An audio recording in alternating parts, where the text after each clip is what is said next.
sou o Dieguinho. Bom, galera, tá entrando no ar a nossa segunda edição deste sabadão, como sempre, com muitas informações para vocês. Like no começo do vídeo que me ajuda bastante. Tá chegando pela primeira vez aqui, se inscreva, ative o sininho das notificações e sigam o nosso perfil oficial lá pelo Instagram. Olha, vou começar o vídeo falando de um tema sensível que eu detesto, mas já irei adiantar aos senhores aqui. Fiquem ligados hoje em São Januário, principalmente a galera que vai às sociais.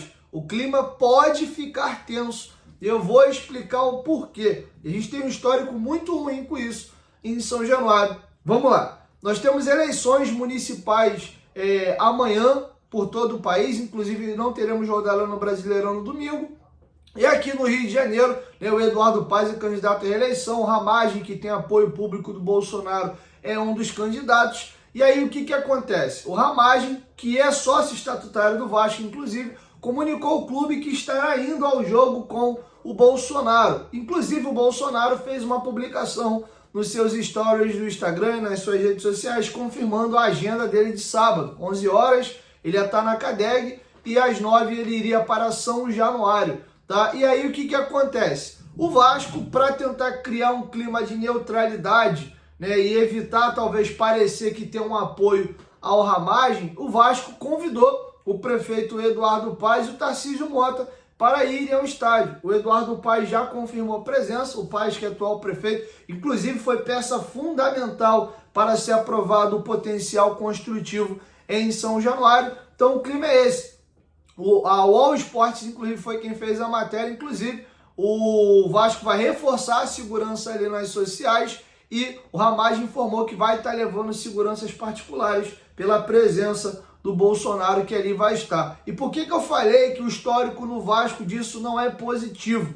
Ano 22, quando o Vasco estava na Série B, lembram o jogo entre Vasco e Sampaio Corrêa? Teve uma pancadaria generalizada, tanto na arquibancada como também nas sociais, porque o Flávio Bolsonaro, filho do ex-presidente da República, teve lá em São Januário, e aí teve uma galera que começou a puxar cânticos ali pro Bolsonaro, tinha uma galera na torcida que era pra Lula, começou o xingamento de lá e de cá, e as pessoas partiram para as vias de fato, tá? Deixando bem claro que o que eu tô falando aqui é uma preocupação com o nosso clube. A gente tem um jogo muito importante hoje, vou falar porque que esse jogo é importante, e o foco tem que estar no nosso time. Eu lamento muito que os candidatos têm o seu direito de ir e vir, tá? Ele tem direito, como brasileiro, de ir para onde eles bem entendem. Mas, infelizmente, a gente tem uma cultura tão de merda e um monte de imbecil que, infelizmente, é possível que nós tenhamos cenas lamentáveis de novo em São Januário por causa que as pessoas não sabem se controlar com política. O presidente Lula teve em São Januário há um mês, mais ou menos atrás, 3 semanas,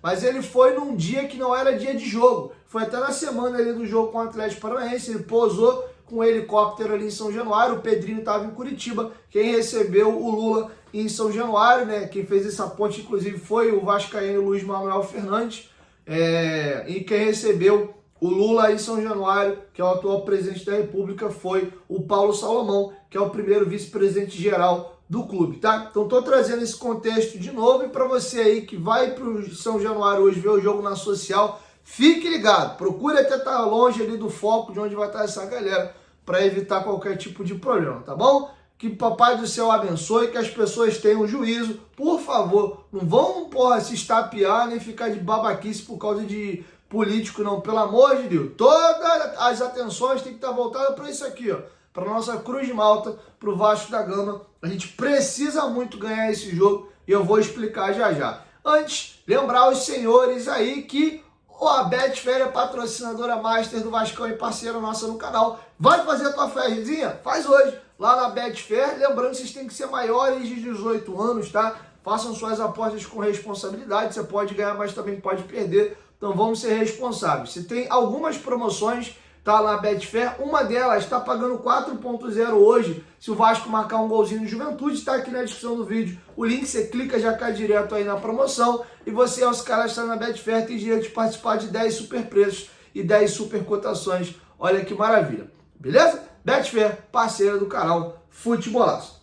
Dito isso, galera, vamos agora aproveitar para poder começar a falar aqui sobre a partida. Um detalhe interessante é que o Nenê está fora e o GE fez um questionamento e um levantamento interessante a respeito aí da situação do Nenê. Vocês vão de lembrar que ele gravou um vídeo se despedindo do Vasco, falando que era um até breve, e a intenção dele, tinha um acordo ali com o Paulo Brax, que ele ia terminar a temporada de 23 com a camisa do Juventude e voltaria em 2024 para assumir um cargo de gestão no Vasco, sendo que o Nenê foi muito bem na Série B do ano passado, marcou 7 gols, deu 7 assistências, foi figura decisiva para o acesso do Juventude, e o Juventude ofereceu mais um ano de contrato. O Nenê renovou e a conversa com o Vasco esfriou. Houve a troca, né, do diretor executivo, chegou Alexandre Matos, o Matos saiu, chegou o Pedro Martins, o Pedro Martins chegou o Estevão Santana, era a 777 que comandava, hoje quem comanda a SAF do Vasco é o clube associativo através do presidente Pedrinho, então balançou-se toda a estrutura e mudou, e o Nenê não foi mais procurado para conversar sobre o tema. Ele deu uma entrevista recente lá no Juventude e foi perguntado sobre isso, se é assim que pendurar as chuteiras. Ele já definiu se realmente ele vai trabalhar com cargo de gestão. O Paris Saint-Germain ofereceu um projeto para ele, caso ele queira, ao se aposentar, assumir um cargo de gestão lá no Paris, onde ele é ídolo, jogou de 2010 a 2012, e o Juventude também levantou aí uma bandeira dizendo que se ele quiser também assumir um cargo de gestão no Juventude, as portas estão abertas. Então ele tem aí esses convites do Juventude e do PSG, já da parte do Vasco, não houve mais contato. Lembrando que o Nenê está fora da partida de hoje, alegou problemas particulares e o Juventude o liberou da partida, tá bom? Então essas são algumas informações sobre a situação do Nenê, né, que tem a sua imagem muitíssimo ligada ao Vasco. Inclusive, ele tem 199 partidas com a camisa do Vasco, merece um joguinho de despedida do Nenê, né? Fazer inclusive um número redondo, fechar com 200 jogos, então uma festa de despedida para a gente acarinhar o nosso... Como o Zé Comé falou uma vez, eu gravei, eu gosto dessa alcunha, para mim o Zé foi perfeito ao dizer que o Nenê é o nosso ídolo do apocalipse, né? Ele é aquele cara ali que lutou as batalhas mais sangrentas e mais doloridas do Vasco, tá bom? Então quero te ouvir, deixa a sua opinião aqui embaixo nos comentários. Vocês gostariam de ver o Nenê voltando ao Vasco? Lembrando que o Vasco já tem 2 ex-jogadores em cargos de gestão, né? O Felipe, que hoje é o coordenador técnico, e o Léo Matos, que trabalha aí também no departamento de futebol do Vasco da Gama. Sobre as prováveis equipes, vamos aqui falar sobre o jogo. Vamos lembrar que o Matheus Carvalho foi expulso contra o Cruzeiro, tá fora. Então automaticamente o Sforza ganha uma vaga na equipe. Provável time do Vasco é Léo Jardim no gol, Paulo Henrique na lateral direita, o João Vitor deve ganhar a vaga do Léo e formar a dupla de zaga com o Maicon. Na lateral esquerda, Piton. Não se surpreendam se o Vitor Luiz ou o Leandrinho ganhar uma oportunidade, tá? Hugo Moura e Sforza deve ser a volância, Felipe Coutinho ou Payet. O Coutinho não foi a campo durante a semana depois do jogo do Galo, ficou fazendo trabalho aí de regeneração e prevenção interna, não foi a campo, então é possível que ele seja poupado, tá? Então vamos aguardar aí. O Emerson Rodrigues e o Verratti estão garantidos aí no comando do ataque.